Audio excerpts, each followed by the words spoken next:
Hello everyone, welcome back to Sitting in Starlit, and if you are new here, welcome, enjoy the videos. So today me and Sydney are going to be reading Disney's The Prince and the Pauper. So let's begin.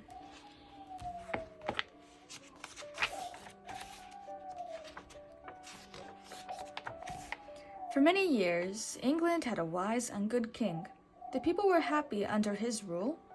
But by and by, the good king fell ill. Soon, the greedy captain of the guard, Captain Pete, saw his chance to rob and terrorize the people. Without firewood to heat their simple homes and enough food to eat, people suffered terribly throughout the land.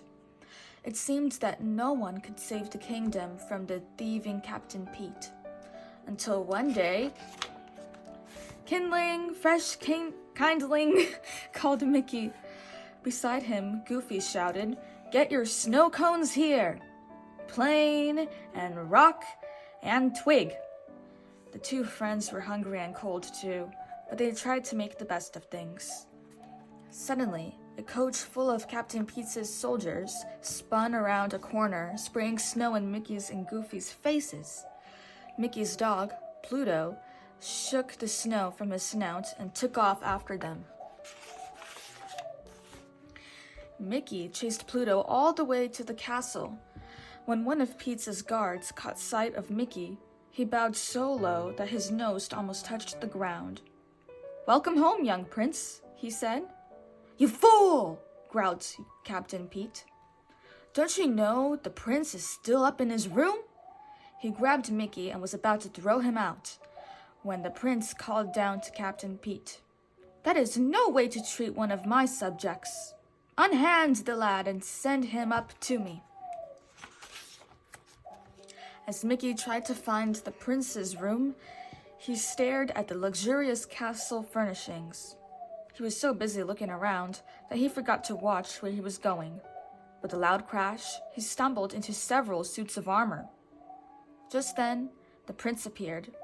He was about to greet Mickey when the helmets toppled onto each of their heads.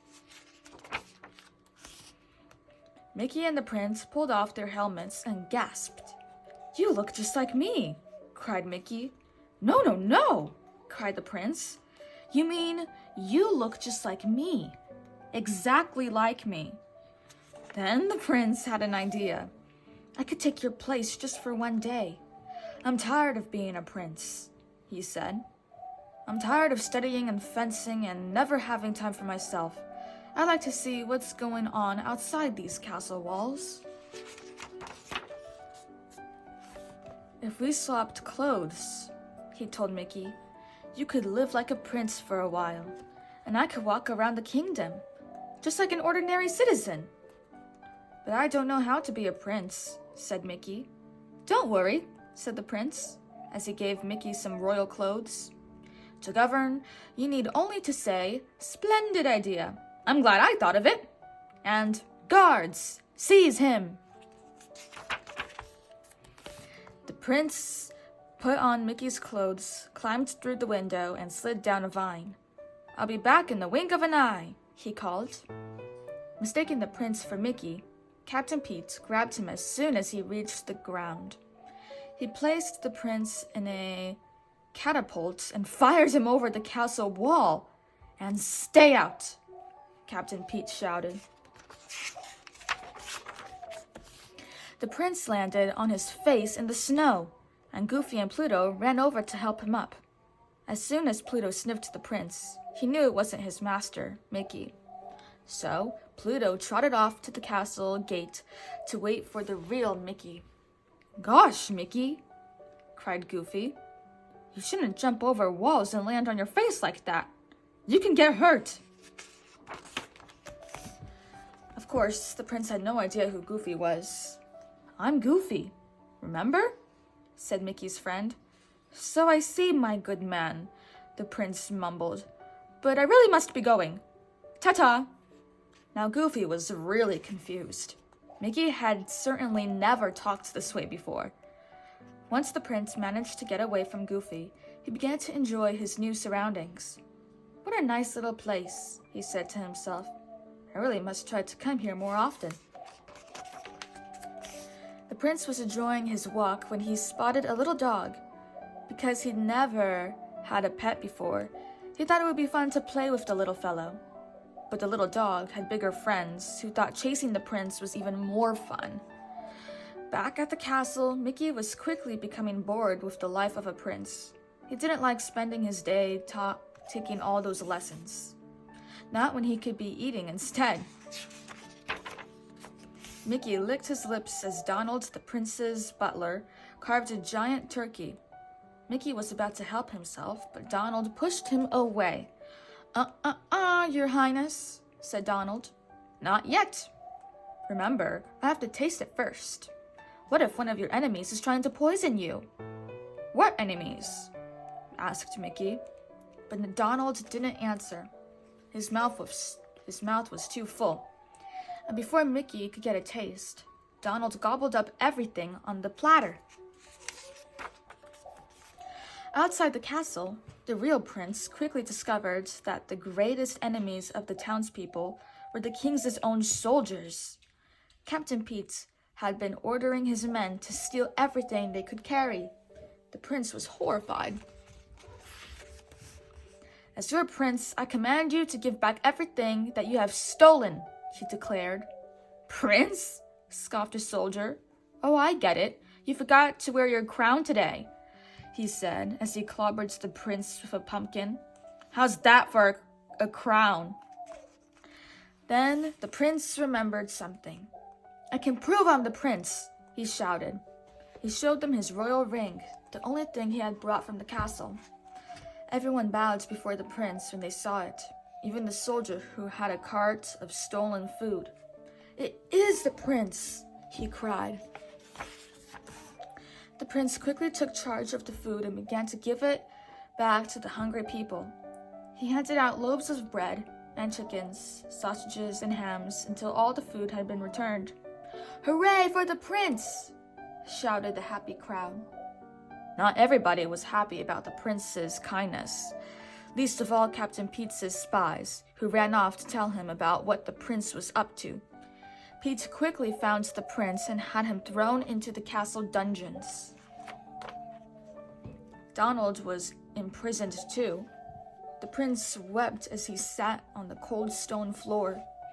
Because he had changed places with Mickey, he had not been with his father when the king died.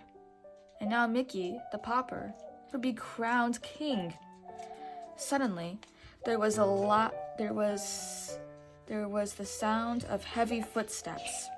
Donald and the prince peered through the cell door to see a tall, dark figure coming toward them. He was carrying a very sharp axe. It's the royal executioner, gasped Donald. Captain Pete must have sent him.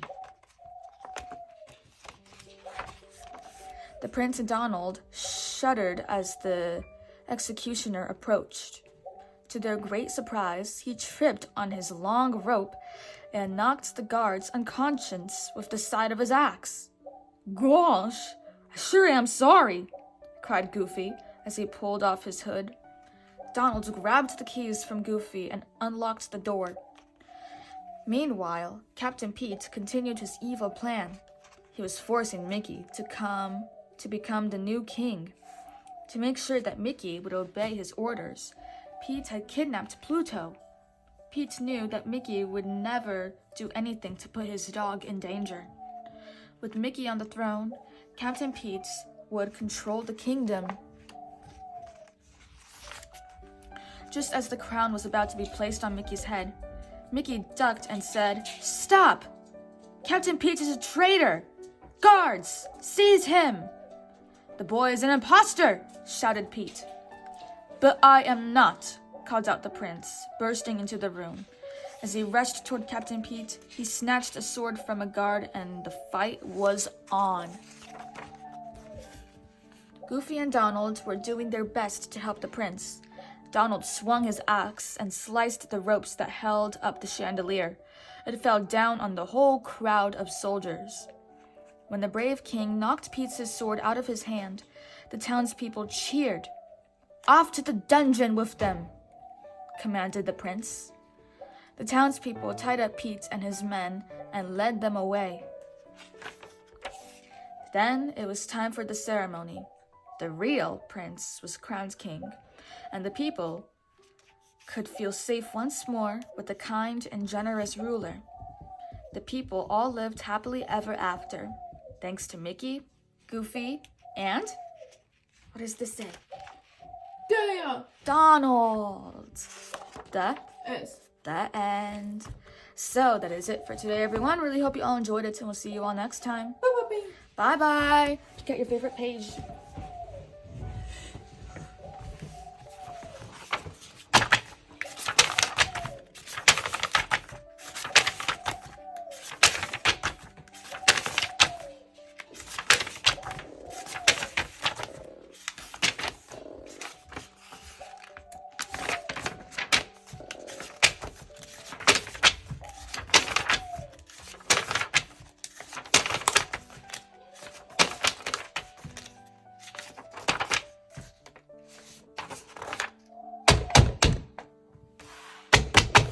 Who's your favorite character? Guppy. Goofy. Bye-bye.